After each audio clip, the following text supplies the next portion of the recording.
প্রতারণার আরেক নাম ফিরোজ আহমেদ। জাল ডকুমেন্টস, ভুয়া যৌথ অ্যাকাউন্ট ও মিথ্যা মামলায় দিশেহারা আলম মিয়া।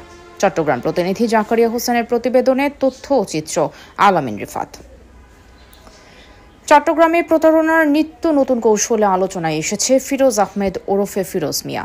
জাল জালিয়াতির মাধ্যমে ডিড ডকুমেন্টস তৈরি, ভুয়া তথ্য ব্যবহার করে ব্যাংক অ্যাকাউন্ট খোলা এবং মিথ্যা মামলার আশ্রয় নেওয়ায় গুরুতর অভিযোগ উঠেছে তার বিরুদ্ধে।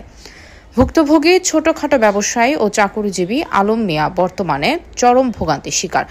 আলম মিয়ার অভিযোগ, ফিরোজ মিয়া যোগ সাজসে গোপনীয়ভাবে জাল স্বাক্ষরযুক্ত নন জুডিশিয়াল স্ট্যাম্পে 17,20,000 টাকার ডিড ডকুমেন্টস তৈরি করে বিজ্ঞ আদালতে মামলা দায়ের করেন। উদ্দেশ্য ছিল তাকে মিথ্যা মামলায় ফাঁসিয়ে ব্যবসা প্রতিষ্ঠান দখল করা। আমি মাঠ দখল নেব, আমি মনে হয় 2-1 সপ্তাহের ভিতরে অফিস তালা মারি দিব, পুলিশ নিয়ে আইসা।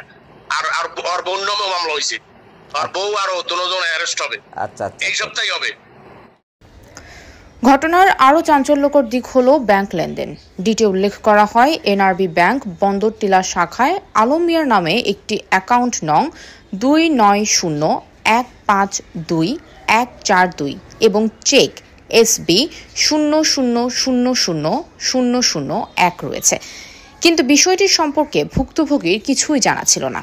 আমাকে নিয়ে একটা ভুয়া স্ট্যাম্পের মাধ্যমে আদালতে মামলা করছে এবং একটা অ্যাকাউন্ট করছে ব্যাংক কর্তৃপক্ষে। সে অ্যাকাউন্টটা বলছে ভুয়া এবং আদৌ একটা যৌথ অ্যাকাউন্ট করা আছে, সেটা ব্যাংক কর্তৃপক্ষ আমাকে স্বীকার পেয়েছে। এবং আমি জানতে চাই, ব্যাংক কর্তৃপক্ষ আমাকে স্বাক্ষর ছাড়া, আমাকে ছাড়া কিভাবে একটা অ্যাকাউন্ট করলো? অনুসন্ধানী টিম সরেজমিনে গেলে ব্যাংক কর্তৃপক্ষ জানায় উল্লেখিত অ্যাকাউন্ট নম্বর আদৌ নেই, তবে চেক নম্বরটি সঠিক এবং সেটি একটি যৌথ অ্যাকাউন্ট, যার হোল্ডার হিসেবে দেখানো হয়েছে আলম মিয়া ও ফিরোজ মিয়াকে। এতে বিস্ময় প্রকাশ করে আলম মিয়া বলেন, আমি কখনো কোনো যৌথ অ্যাকাউন্ট খুলি নাই, অথচ আমার নামে প্রতারণার মাধ্যমে অ্যাকাউন্ট খোলা হয়েছে।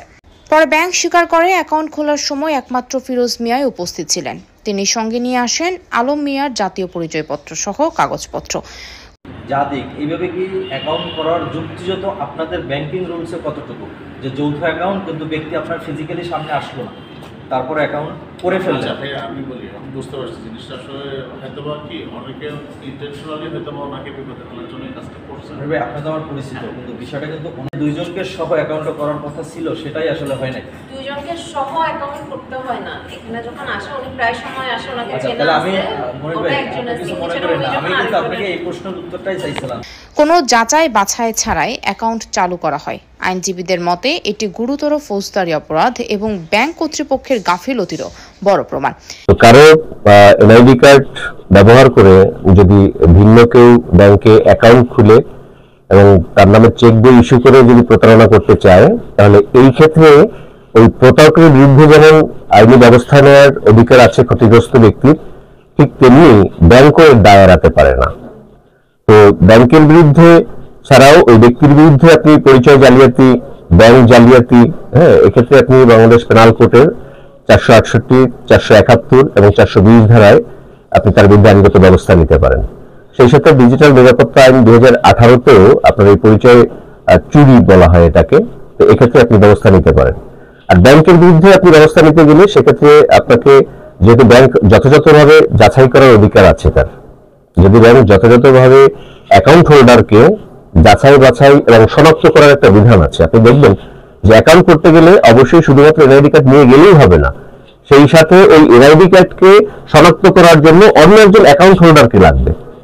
যদি এগুলি ব্যাংকের কর্মকর্তারা যোগ সাজসে করে থাকে, তাহলে সেক্ষেত্রে আমাদের প্রাথমিক প্রতিকার হচ্ছে, যারা বাংলাদেশ ব্যাংকের যে ফিনান্সিয়াল ইন্টেলিজেন্স ব্রাঞ্চ আছে বা কনজিউমার প্রোটেকশন ডিপার্টমেন্ট আছে, যেটাকে FICSD বলা হয়, তাদের কাছে আমরা অভিযোগ করতে পারি। আর ব্যাংকের বিরুদ্ধে আরো যে ব্যবস্থাগুলো নেওয়া আছে, সেটা হলো বাংলাদেশ ব্যাংক অর্ডার 1972 অনুযায়ী বাংলাদেশ ব্যাংকের অন্যান্য ব্যাংকের প্রতি সে তদারকি করার এখতিয়ার আছে, এবং সেক্ষেত্রে তার ইন্টেলিজেন্স ব্রাঞ্চে এই অভিযোগ দিলে সেটা তদন্ত সাপেক্ষে তারা ওই সংশ্লিষ্ট ব্যাংক ব্যবস্থাপক থেকে শুরু করে সবার বিরুদ্ধে ব্যবস্থা নিতে পারবেন। সেই সাথে তারা যে ব্যাংক যদি কোনো গ্রাহকের পরিচয় যাচাই, যেটাকে KYC এবং CDD বলা হয়, সেটা না করে অবহেলাজনিত ভাবে যদি করে, তাহলে আমরা বুঝতে পারবো যে তারা এটা অবশ্যই ওই প্রতারকের সাথে যোগসাজশ এটা করছে। তো এক্ষেত্রে ব্যাংক কোম্পানি আইন 1991, 45 এবং 46 ধারা অনুযায়ী আপনার ব্যাংকের বিরুদ্ধে ব্যবস্থা নেওয়া যাবে। সেই সাথে মানি লন্ডারিং প্রতিরোধ আইন 2012 25 ধারায় স্পষ্টভাবে উল্লেখ আছে যে ব্যাংক কর্মকর্তা যদি যাচাই বাছাই না করে ভুয়া অ্যাকাউন্ট খুলে তাহলে অবশ্যই ব্যাংক কর্মকর্তার দায়িত্ব অর্থাৎ লায়াবিলিটি আছে। এ বিষয়ে আলম মিয়া আরো বলেন, শুধু মিথ্যা মামলায় না, বিভিন্ন রাজনৈতিক দলের কর্মীদের দিয়েও আমাকে নিয়মিত হুমকি ধমকি দেওয়া হচ্ছে। মামলা বর্তমানে থানায় তদন্তাধীন রয়েছে। আশা করি থানা পুলিশ সঠিক তদন্ত সাপেক্ষে আদালতে রিপোর্ট প্রদান করবেন। সে মামলা করছে আর আদালতে বিচার হবে। সে মামলা করেও বিভিন্ন লোকজন দিয়ে এবং এলাকার লোকজন দিয়ে আমাকে বিভিন্ন হুমকি ধুমকি প্রদান করতেছে এবং আমাকে বিচারে বসতে বলে। ভুক্তভোগীর প্রত্যাশা, সঠিক তদন্তের মাধ্যমে সত্য উদ্ঘাটিত হবে এবং প্রতারকের বিরুদ্ধে দৃষ্টান্তমূলক ব্যবস্থা গ্রহণ করবে আইন শৃঙ্খলা বাহিনী।